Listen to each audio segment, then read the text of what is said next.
Let's transform our countertops from this to this. Using epoxy, so easy, my mom can do it. Here we're gonna be using Giani's marble countertop kit. Covers up to 35 square feet. We have just about 64 square feet, so they did go ahead and send me 2 of these. In this kit, it has about absolutely everything you would need to get this job done. They do a really great job of packing everything in here. You got your veining and your base coats. You have even tarps when you go ahead to pour the epoxy. It comes with roller covers. Again, here's more of that paint in there, as well as a little spray bottle. I mean, absolutely everything. They have some great tutorials out there, resources, guides, tell you everything you need to do to get this job done well. So yeah, they even come with gloves. So let's get into it.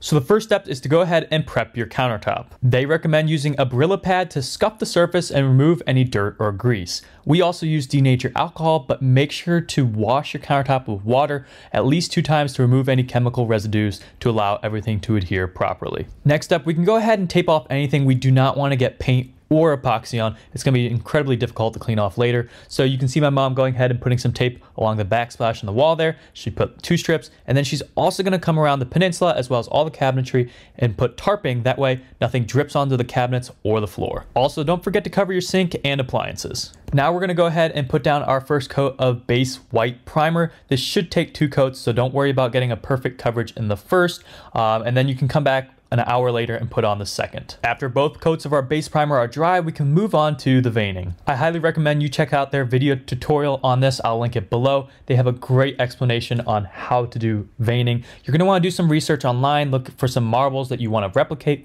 print something out, and then you can just kind of follow that as a guide as you go ahead and do your own countertops. Jumping into it, follow your guide and just make sure that you're not adding too many veins. It's going to be very tempting to fill the entire white space with veins, but Giani recommends doing 2 to 3 major veins every 3 feet or so. It's always easier to add in more veins later than it is to remove them. So continuing on, my mom followed Giani's instructions, put down some of the base gray paint, wet it with a spray bottle, and then dabbed it with a paintbrush to kind of spread it out. After taking a step back, she decided to add in a few more veins, and then she comes back with some white paint and the sponge to kind of dab it over the gray veining to give it some depth. The whole process gets a lot easier after you work with it a little bit, but it's also a great reminder that if there's a vein you don't like after just putting it on, go ahead, wet it again really well with some water, and you can wipe it right off. After you're done with the veining, take a step back, look over everything, and make sure you're happy with it before we pour the epoxy.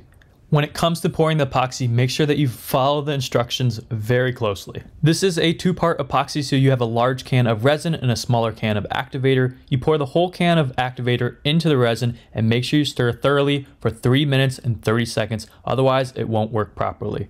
Once it's all mixed up, we can go ahead and start pouring it onto our countertops, working in about a 6-foot section. They recommend pouring it onto the countertop in about 3 even stripes, and then you're going to use your foam roller to spread it out. Once everything has an even coat, you're going to want to wait 1 to 2 hours before removing the tape and plastic. It's important to follow this timeline closely because if you wait too long, the tape can permanently stick to the epoxy.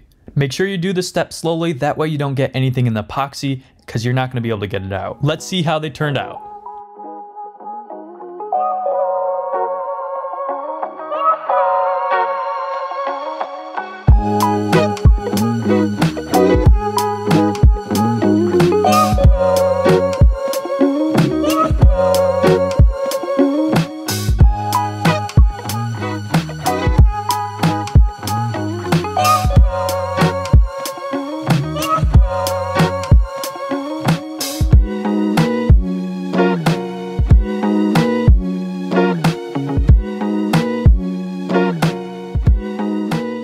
So there you guys have it. My mom did a great job with Giani Marble Epoxy Kit. Incredibly happy with how they turned out, look almost brand new. And I really think it's a great solution for anyone who's not in the budget for brand new stone countertops. Definitely recommend you try it out and let me know down in the comments if you have any questions. I'll see you guys around next time.